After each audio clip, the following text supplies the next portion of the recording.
అందరికీ నమస్కారం అండి. పార్వతీస్ కిచెన్కి స్వాగతం. చూడండి, ఇవాళ బిన్నీసు, క్యారెట్, చక్కగా ఇవి బ్రోకోలీ వేసి చక్కటి ఫ్రై చేసుకున్నామండి. దీనికి చాలా తక్కువ టైం పట్టుద్దండి.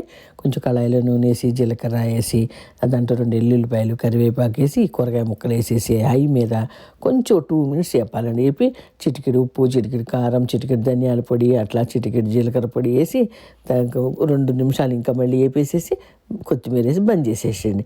హాఫే కుక్ అవ్వాలండి. వెజిటేబుల్స్ మొత్తం కుక్ అవ్వకూడదు. చక్కగా కరకరలాడుతూ క్రంచీగా బాగుంటాయి. ఒక కప్పు అన్నం పెట్టుకొని, ఒక కప్పు కూర పెట్టుకొని, చూడండి ఎలా పెట్టుకున్నాను నేను. కొంచెం మీకు ఇష్టమైతే ఒక ఎగ్గో లేదా ఒక 2 చికెన్ ముక్కలు లేకపోతే ఒక 2 చేప ముక్కలు పెట్టుకునండి. చక్కగా ఇలా అన్నం తక్కువ కూర ఎక్కువ తినండి, చాలా బాగుంటుంది. చూడండి, అంతా వెజిటేబుల్. కూరలో అన్నం చల్లుకుని తినాలండి. బ్రౌన్ రైస్ కానీ, కోనువా కానీ, వైట్ రైస్ కానీ ఎంత బాగుంటుందో. పచ్చి కూరగాయలు చూడండి, అసలు ఉడకనే లేదు. చూసారు, జస్ట్ వేడి చేసుకోవటమేనండి.